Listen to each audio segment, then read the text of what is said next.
beste mensen. Ja, wij hebben een mooi interview wederom voor Rock of Ages. Heel erg gaaf. We have contact with guitar player, composer Johan Reinholdz, straight out of Sweden. Hello, Johan. Hello. Hello. How are you doing? Well, first of all, thank you very much for your time. It's an honor to have you here at Rock of Ages on AFM in the Netherlands. Thank you for having me. It's an honor as well. Yes. We're going to talk, of course, about your new solo album, Weightless and Numb.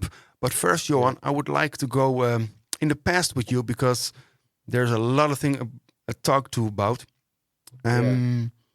When did you started playing guitar and why? I started playing guitar in 1989. So I was 9 years old. Yes. And back then, the main reason was that as a little kid in the late 80s, me and my friends were really, really into Europe, which was, as you know, very happening band at that time. Yes. And their guitar players and Key Marcello especially. So that was like the first inspirations. Like, shit, we have to start taking lessons, you know, at the local music school. So that's what we did, and then a couple of years later, I got into a bit heavier stuff, like all the thrash bands and Iron Maiden and AC/DC and extreme metal and so forth. So yes, but Key Marcello is an amazing guitar player. But you also went into the prog metal because me personally know you from a band called Anderomeda. Yes, there was and was that your first big band or? Yeah, big. I mean, it was the first band I ever recorded on a real album with. That's correct, if you can say, yeah. Yeah, and but before that, I had a couple of demo bands, you know, like local bands in my teenagers, doing demos, rehearsal tapes, and local shows. Yeah, and there were bands like Morbid Demons, and I saw Widow. But that was more extreme metal, or?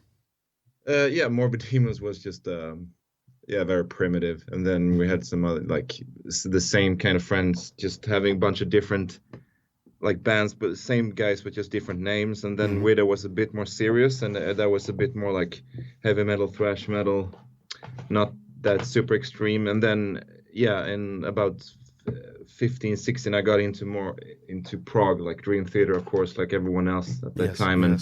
And also the old bands from the 70s. And then I started doing some solo stuff, which was more like shreddy and proggy, just like really, you know, teenage enthusiastic kind of crazy stuff.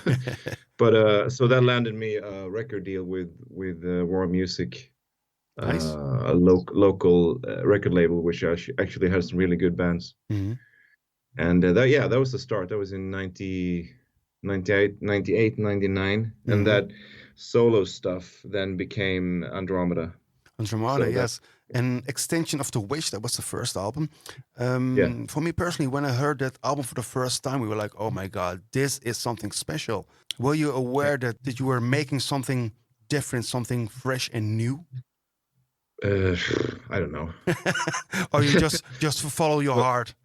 It was pretty just instinctive. But I mean, if you look at those solo demos that went before, just a couple of years before Extension of the Wish, actually a few of those riffs are on the album. Those demos were way more, I mean, uncommercial and just, you know, going for it, like just shredding Max and progging, and so I think the guy at the record label then, Wes, he was kind of my friend, so he gave, and I was very young, so he gave me some guidance, like, oh, maybe we should, you know, I mean, in a good way, not like in a record label, you know, dominating an artist, more like, some good advice, like maybe we should tone down some of those really extended things. And so I think Extension was a bit more tamed, but I mean, it just felt good, and it was like a combination of a lot of those influences I just mentioned, like of course Dream Theater, but also the thrash bands and the old bands, and so having production of Daniel Bergstrand, who did Strapping Young Lad and Meshuggah and all that. Okay, Kind of, yeah, I nice. don't know, maybe did something also because he wrote a lot. I mean, actually, he wrote all the vocal melodies arrangements for that album, and also the production. So that maybe gave it also a bit of a unique flavor. But it's hard for me to judge because I'm very biased. I don't know if I don't know. I don't really thought about it like that. No, okay, I can imagine. Yeah, but yeah, Andromeda is not the only band you were in. Like Skyfire and Nonexist. Yeah. Can you tell us a bit about that kind of bands, because that was Yeah. a whole different kind Yeah. of music? Yeah. I mean, Nonexist was on the same time, late 90s. I was doing just demos on my own that didn't fit into what I was doing with my friends in the band at the time, and there was more like the death thrash influences. And so then Wes at War Music, which I already had a contact with, as I told you about Andromeda, I sent him some of that stuff, and he was like, "Wow, this is cool too. Let's do an album that is like this, like Yes. death thrash." And then he hooked me up with Johan Reinholdz, who had just left Arch Enemy, Okay. who he knew from like the first Arch Enemy album he released. Yes. And also Matt Modine, which who does he play with now?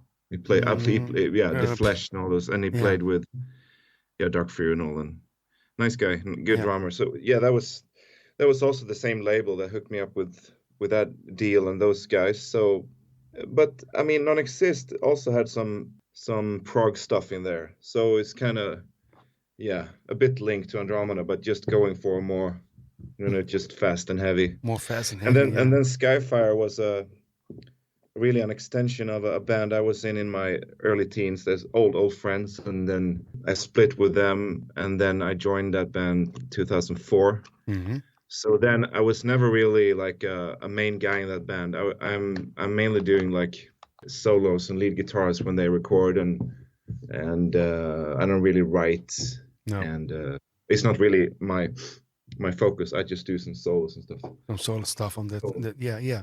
Okay. Yeah. And I saw that you the last couple of years you're also a member of a well-known band called Dark Tranquillity, and that's not a small band, I believe. So how came you in that band actually? Everything seems to go back to War Music and Wes, actually. Yeah. In a way. So Niklas Sundin, the original guitar player, he, as you might know, he does a lot of artwork for bands and stuff and videos. And so Wes hooked me up with him because he did the extension of the Wish cover, and also the other version, a final extension. He did that cover, the cover artwork as well. And he also did Andromeda Chimera cover art. So I was in contact with him like from early 2000s, every now and then, via mail and phone. And so he knew about me and my playing and so forth. And then around 2015, 16, I was getting really fed up that Andromeda was not going anywhere. No. And I wanted to to play music full on, like preferably professionally. Yes. And I was contacting kind of out of the blue, just bands here and there that I liked and that I thought maybe I could, could contribute something to. And then I just wrote Niklas as well, like, hey, if you just anytime, let me know. And he said like, yeah, cool. Maybe we'll do that, because they actually had some turmoil in the lineup. And so then he contacted me August 16 and said, hey, I'm kind of stepping away from playing live. Yeah. And for a while at least, and then he asked if I would be interested to do the Amon Amarth tour 17, and I was like, yeah, absolutely. Yeah. And so then we started rehearsing December 16, and then actually there was a Russian Belarusian tour that came before that, and another festival. So I actually did my first show with DT in January 17, and and I've been playing with them since. So it's great. I mean, I'm really happy. Yeah, and you also recorded. I like to work a lot. I like to play a lot live, and we do. And I've been a fan of the band since the first album, since '93. So it's I mean, I knew a lot of I really liked a lot of the material. So yeah, and you also recorded the last album with Dark Tranquillity, isn't it? Yeah, true. How was it record and working with that band in the studio? It was interesting and fun. I mean, it was kind of different from what I'm used to, but also similar and familiar in a way. How we did it with Anderomeda, which was to do a lot of demos and sit with, you know, Cubase, Logic, whatever, and just work it through like that, and not rehearsal space, you know, written. Actually, we did that way back with Anderomeda, and DT did too, but both bands kind of moved away from that, so that was familiar.